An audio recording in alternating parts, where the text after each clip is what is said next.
Hey there. Welcome to Deeply Disturbing Things Check-in. Cha-cha check-in. How Hey, are you? good. I was wondering, are we supposed to introduce ourselves here?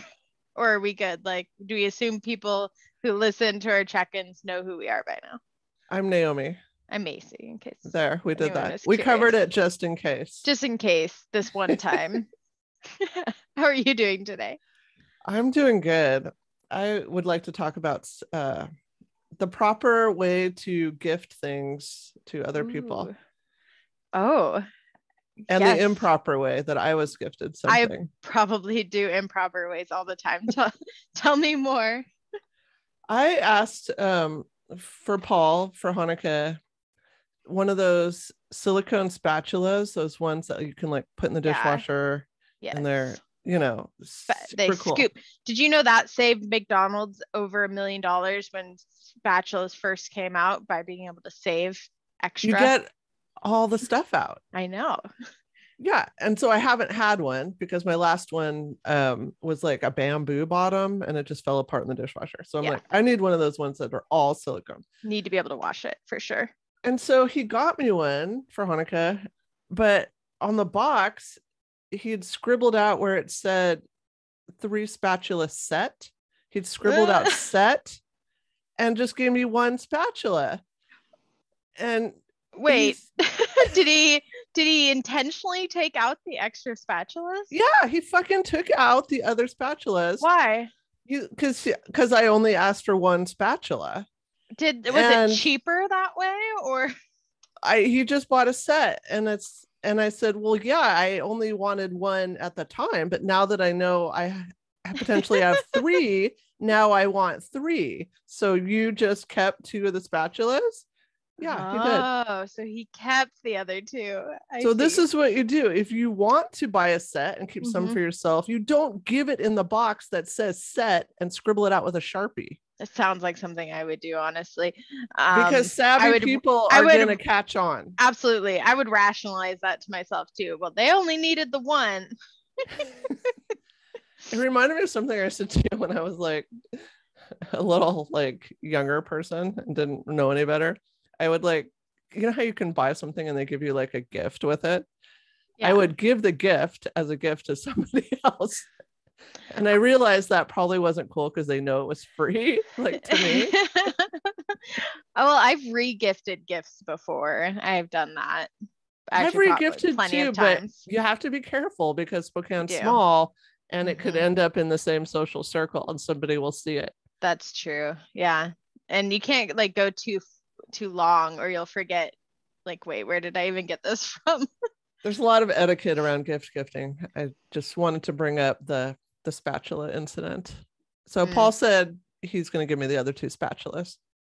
Oh, well, now don't you feel bad for that now that you strong-armed him? Not at all. You feel deserved? I asked him, I said, well, are you using them? Do you love them? Do you need them? Wow. He said no. And in fact, he said he already had some spatulas. This is the worst couple peer pressure I don't know that I've ever heard. Plus, I selected teal, which is my kitchen color and not his kitchen color. So really, those spatulas are meant for me. You're kind of a dick. I mean, I would say at that point, I would feel deflated. I probably wouldn't say anything when I noticed I only got one of the spatulas, and I'd be like, obviously I didn't deserve all three spatulas. Not me. I was like, why is that word set scratched out? Where's the rest of the set? Well, wasn't it like obvious that there was like other ones missing, or did he like rewrap the one? No, it was obvious. It was like a lot of room in the box for the one spatula to move around without, its siblings. So now you have 3 spatulas is the moral of the story. It hasn't happened yet, but that's what I hope will happen. Okay. But what did you get him? Nothing. It's not Christmas yet. Okay. He celebrates Christmas. I celebrate Hanukkah. How do you feel about Christmas, like people who peek at presents? Because because that's something I noticed I did as a kid. You 100% thought I was so good too at like unwrapping and then rewrapping. But my dad caught on very quick. I mean, they just stopped being in the places that I knew them to be. Yeah, I would find them and peek. Yeah. I just assume my niece and nephew do it now. So I like, but now it's like a challenge for me to keep them out of it. So I like double wrap and extra tape, make it really obvious if they break into it. I feel like if people don't want me to find them, then they need to hide them better. Yeah. That's fair. But now I wouldn't peek because now I like that anticipation, in that all like fairness, wonder. In all fairness, Paul hid them in his house, which is a pretty good place to keep the other half of your present. That's true. So this is an example of buying myself something for Christmas because I wanted to, but I decided to get that 23andMe like testing kit. And because I've thought about it for years now. I'm like, I really want to, like, I'm curious. I want to know. And it's like, I feel excited about it. And it was finally cheap enough. So I did it. And I spit in the little tube yesterday. So you fill it up, you just spit, and then you send it in. I have had the highest anxiety since sending that out, because now they're sending me in the app like, take this health survey. Here's our like, don't blame us if you have a genetic condition like that, if you're predisposition for. And it is, now I realize I signed myself up for a panic attack. I paid for someone to give me a health related anxiety disorder. Like, who needs to know that much information? That's where I'm at right now. It's like I almost don't want to know. And people have these have broken up families. Well, yeah, because you find out you're not related to people you should be related to. Yeah, and so or you're related to too many people. Remember the serial sperm donor story? I feel you might find out you have 50 siblings within a 10-mile radius. What does that mean? If they've taken the 23andMe thing, yes. And I mean, if I could have done all the consents and stuff, because like you just don't think about that. Like, would you like to turn on or off the ability for, you know, your relatives who have your DNA to find you? Oh, wait, maybe I don't want that. And I mean, yes, you can like turn it on and off, but I don't know. But isn't that the kind of the whole point, is to find those connections and research your ancestry? That, and to know like any like health risks that you may have for things later on, which no thanks. I'd rather not know. I know. You know what? I even paid the extra $15 to have like 150 more things that they could tell me about. And now I'm like, why did I do that? Those are things I'm just going to worry about them. That's all. Yeah, because if there's very stressed out about this for the last, if there's a 0.5% chance of me getting anything, in my mind, it's 100% that it's going to happen to me. I don't need that kind of stress. I stress about enough imaginary shit already. It's going to show me things that I don't even know what they mean. I'm going to be like, what is that? And it'll be like something that everybody has a risk of, a human disease that everybody has. I don't know. So you're going to have to share the results. I will. I mean, I will never do one, so I'll enjoy your experience vicariously. I will share aspects of the results unless I find out I'm just disease ridden, and then I may not. Or if I find out I have relatives, I may not share that. I did actually, there was one thing I declined. Like, I'm curious enough to accept all the other stuff. But the one thing I declined was like, they ask you if you're okay storing it for like future uses. Oh, like for experiments, for future research. And to me, that's like too vague. Like, I don't know what your future research is. You don't get to make like little me in the future without me actually knowing what that means. So I said no to that. Like, once they get my sample and give me my results, they'll destroy my sample, which is what I want. Like, they say they'll destroy your sample. They say that they will destroy my sample. I mean, it's a lot of trust. It's a lot of trust for an online company I've never worked with before. Yeah. That I spit into a cup for. And I'm anxious. Now I can't kill anybody ever. My DNA is on record. It's out there everywhere. Yeah, I mean, just another reason for me to never do that. Just add it to the list. Yes.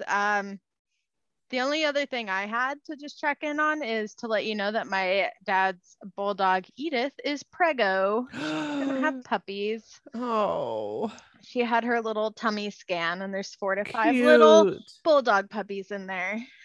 Bulldog babies are the cutest. The cutest little faces. It's so cute. It's kind of a horror story for how like bulldogs can't mate in the wild of my dad's living room because the males are too chunky and the girls are too chunky that they can't actually do a proper insertion. Oh, he shared the story, remember?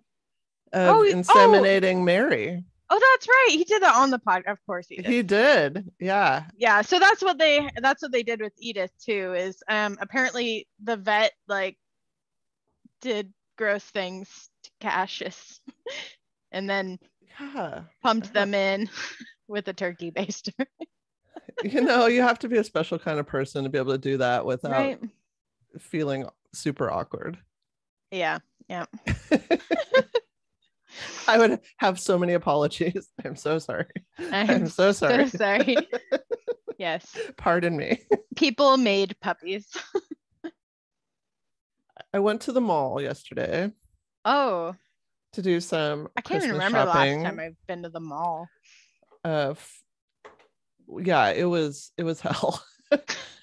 Wait, which mall? Because the downtown mall. Ew. Yeah. Yeah. Very crowded. I did get to see Santa walking around with his handlers. That was interesting. But so those escalators there are super scary Steep, and dangerous because there's like glass. 7 stories and there's no barriers at all. Yeah. So they're just these open crisscrossing escalators that go way, way up. And so I was on one of those high ones coming down and going onto it, and it was broken. It wasn't working. It was like stopped. So it's just like regular stairs. But remember, we covered on the podcast how sometimes those have suddenly started working again, but like super fast, and everybody starts getting piled up at the bottom and killed and smushed and injured or thrown off the side. And so I had that knowledge from the podcast, and I'm like, okay, well, I remember it said hold on to the side just in case sudden stops and starts. And so I was holding on to the side, but I was thinking, like, the whole time I'm planning, I'm like, if this thing starts in high gear, like, I can't jump off the side. I'll die. It's way too high up. Like, I'm just going to have to catapult at the end somehow using both of my hands and leap over the mound of people so I don't step on them. I had it all planned This is a lot of thought. It was a lot of thought. Yeah. During an already stressful Christmas shopping day. Yeah. Didn't somebody fall off of there before, like for real? Died. Was it a suicide? That happened when I was there. What? Yes. And then you also had the one where the person jumped off of the bank by your work. Yes. Why are people dying around me? Why?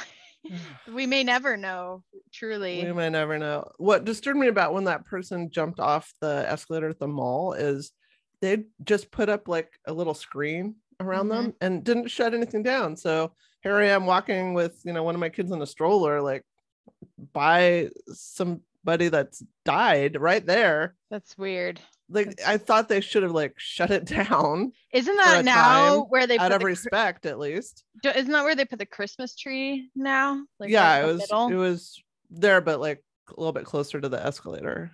Yeah, just like off the side. Ugh. Yeah, they just put like a little partition like you'd see in like the old doctor films. Like, nothing to see here. I found it incredibly disturbing and disrespectful.